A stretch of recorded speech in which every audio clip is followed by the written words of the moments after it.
Hello, my name is Evan Duffy, and I'm a brother of Gamma Theta Gamma fraternity, which is just one chapter of the very many of Theta Gamma fraternity. First, let me explain this a little better. Theta Gamma is the whole fraternity, which has ideals that each chapter follows and stands for. Each chapter must keep in touch with the Grand Council along with corporate board, which runs the fraternity, and every chapter must attend meetings periodically to check in and get updates with what's going on. They're in charge of paying the bills of each chapter's house and making sure that they're in good living condition. They're the landlords, so to speak. Now on to why I'm talking about this. Today I'm going to tell some of the history of Theta Gamma fraternity. After refreshing my memory by using Theta Gamma website, along with contacting a few brothers, one being Todd Bueler, who pledged in spring of '88, and the other being the current president on the corporate board for Theta Gamma fraternity, Joe Bithorn, who pledged in the spring of '06.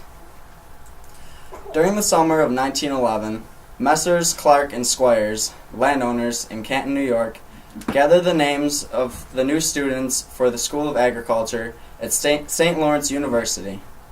They then went on to send them information on a boarding house, which they called the Harrison Lodge. The room and board was only $4.50 per week. If only that's all it costed nowadays, I wouldn't be so broke. When school opened, only 10 guys had answered. By Christmas vacation 1911, there were 12 guys living in the Harrison Lodge. The lodge up until that time had earned a pretty bad reputation. This was because it had no governing body to keep the boys under control.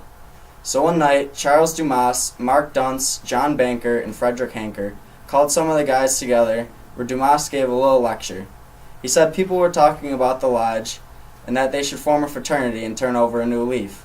So after Christmas vacation, Charles Dumas called the rest of the guys together to see if they could form some kind of fraternity and to improve the living condition and reputation of Harrison Lodge. The idea took very well with the rest of the guys, and they formed an organization which they called Delta Delta, meaning Dirty Dozen. They had a safety pin for the emblem, and they elected Dumas as president and Dunce as vice president. They began looking for some more members so they could fill the house with men of their own choosing. They selected 9 from the class of 1913 who were initiated for a fee of only $1. They then began work on building a fraternity which was to be known as Theta Gamma.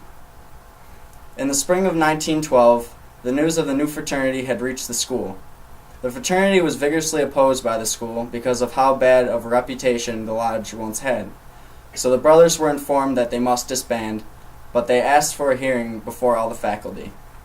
When the brothers called in each member of the faculty to give their opinion on the matter, all of them were against the idea.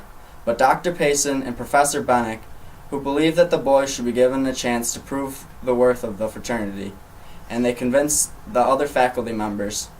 So Theta Gamma is really indebted to those two men for its existence. In the fall of 1912, arrangements were made with the owners of the house, and it became known as the Theta Gamma House. It was run then as orderly as any fraternity house could be.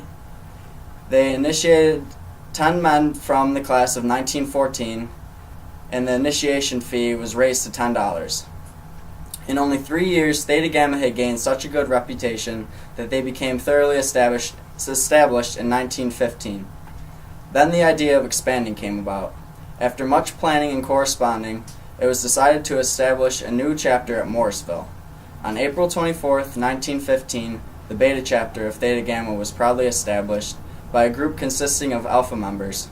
The Beta chapter lived in their own house until 1925, when the men then moved into a new dormitory. The 3 days ending January 18, 1916, will long be remembered as a marker in the formation of a new epoch in history of the social order. At a convention of all the brothers in Canton, the very essence of all which we stand for was brought forth in the creation of the Grand Council of Theta Gamma. Brother Dumas was in attendance continuing in the fraternity, in the same way that characterized his early work in the society. He took charge and drew the very best out of every man present. The Grand Council was founded to oversee expansion and to govern the local chapters. It was run by elected brothers following their work done in their chapter. On March 17, 1920, a group of brothers from Alpha traveled to Alfred to install the Gamma chapter. 16 men were then initiated. The Delta chapter of Theta Gamma was established in Delhi by a team of brothers from the Beta chapter. On November 23, 1920, 10 new brothers were initiated with the start of this chapter. 3 years later, a group from the Delta chapter established a chapter at Cobleskill named Epsilon. The pre-World War II expansion ended with a team from the Grand Council traveling to Farmingdale to establish the Zeta chapter. Zeta was an outgrowth of a local fraternity named Phi Alpha Tau. Zeta's early existence was very similar to the original Dirty Dozen at Canton. Zeta struggled in its existence, being suspended from Farmingdale in 1935 and returning in 1938, almost having its chapter revoked by the Grand Council in 1939-1940, and never reappearing after the war. Delta and Epsilon were the only chapters to continue their work during the war. After the war, the requirement that each chapter must be at a school of agriculture was lifted by the Grand Council, and 3 new chapters were formed.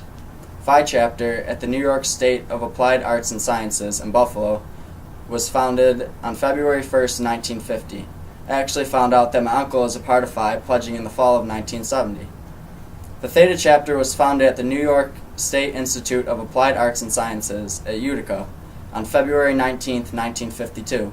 This chapter lived a short life because in 1956 the Grand Council pulled its charter for not living up to the high standards of Theta Gamma. Sigma is the final chapter of Theta Gamma, and it was established at RIT on September 27, 1952. This chapter was originally Phi Sigma Phi.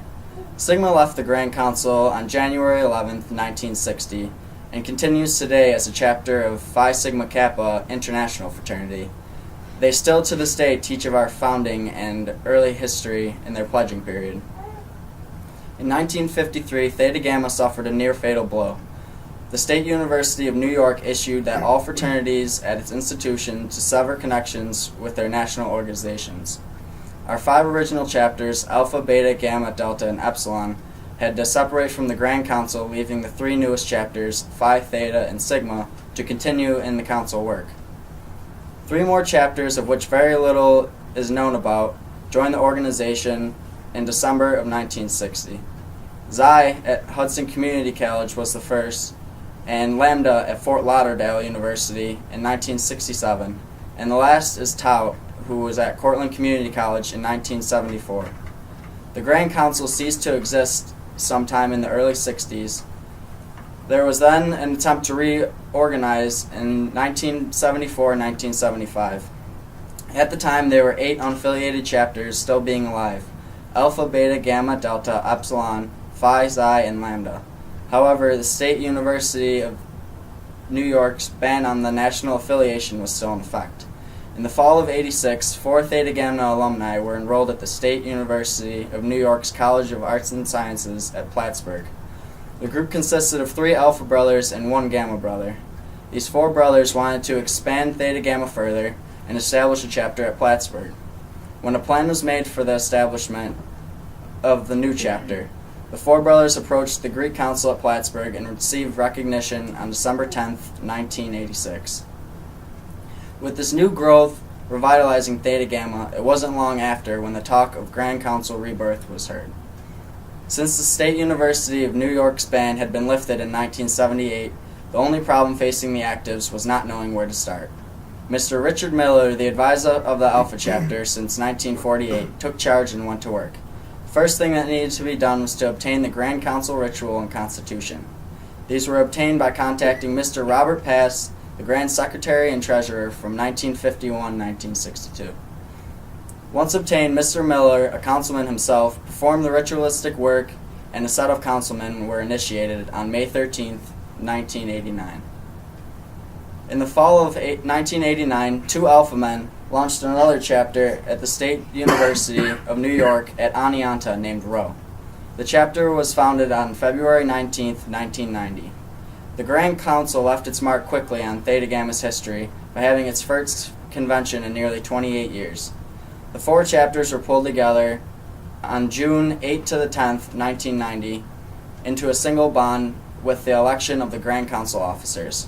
55 councilmen and brothers from the 4 active chapters attended the 3-day meeting. Feeling of brotherhood was strong. The issues of reorganization were discussed and debated, with the spirit of cooperation being very high. Despite all of these chapters being established over the years, to this day, the only ones that are still active are Alpha, Gamma, Delta, and Nu. Thank you.